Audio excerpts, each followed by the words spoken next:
If you ever played Danganronpa, you would know that the game has a very unique art style. From the way the game is a mix between 3D and 2D graphics to how the blood is censored, the game has a very distinct style. But there's another thing about Danganronpa's style a lot of you might not have noticed, and that's how Danganronpa uses juxtapositioning or contrast to give the game a more impactful feel. And so, that's what I want to talk about today.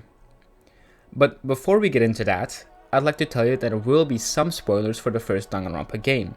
So, if you haven't played it yet, or are planning to play it, I'm going to give you 3 seconds to click off the video. You played it? Good. Okay, let's first get to know what we're actually looking for. Going by the definition of the Dictionary of Oxford Languages, contrast is a state of being strikingly different from something else in juxtaposition or close association. So, now that we know what we're looking for, welcome to the art of contrast in Danganronpa.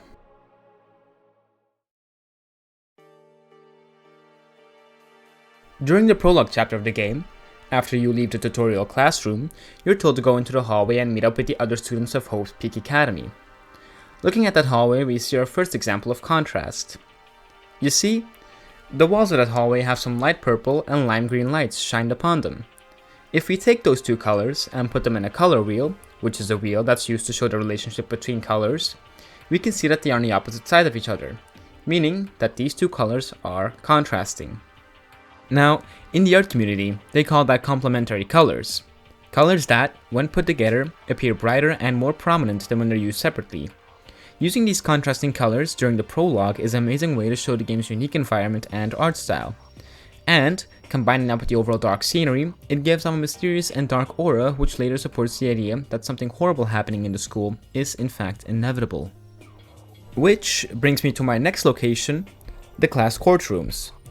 In DR1, after someone has died, a trial will be held in an underground courtroom. These courtrooms are complete opposites than the usual dark, gloomy hallways of the school. As you can see on the timeline, the courtroom starts off normal, but increases in weirdness every trial, which is parallel to the weirdness of the trial itself, going from ordinary murder to finding out what happened to the entire world.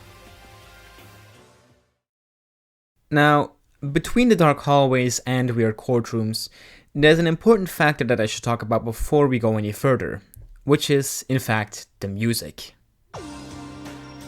We all know that music can amplify the effect of certain scenes, and it could even affect a person's brain. But for now, let's get into my first point. The music in Danganronpa is a perfect example of chaotic contrast.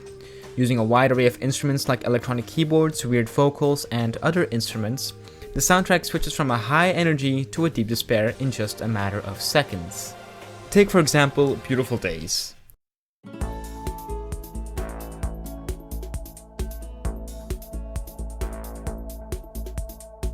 This song gives off a soothing, happy vibe.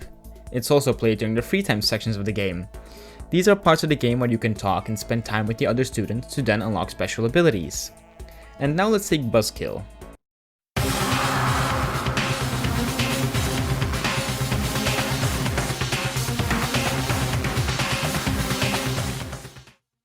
This song is played when indicating that something is wrong or that a student has been killed.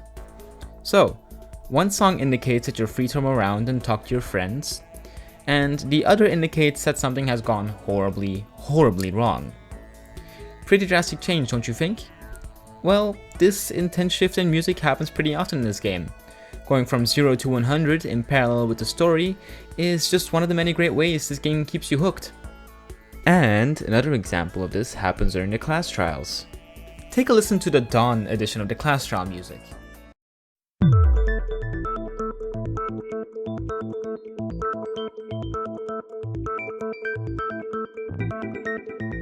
It's minimalistic, simple, and moderate in speed. Now, this song is used when there's a discussion between the group and sort of serves as an interlude between two different class trial sections. And now listen to discussion heat up.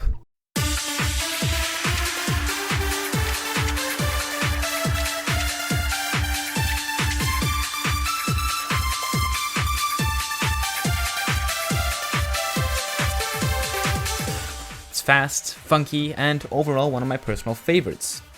Now, this song is played during the non-stop debate sections of the class trial, where you have to pick out the contradicting statement in a fast-paced debate. So, here we have it again. The music follows the atmosphere and doubles down on it, making the game feel so much more intensive than if you were to play it without music. Okay, getting into our last and shortest section of the video, I just wanted to talk about two characters, Monokuma and Kiyotaka. Let's start with the obvious one. Like in his name, Monokuma is a black and white bear. His role in the game is that he chooses if another character is guilty or innocent. If the person is guilty, a punishment will be given. But for the rest, he really isn't that special. He's just a funny, annoying bear that's used as a mascot. But if we're looking for special characters, there is one character that goes through a complete 180 personality-wise. That character would be Kiyotaka Ishimaru, also known as the Ultimate Moral Compass. He starts off as an honor student of the game, always sticking to the rules and riling other students up.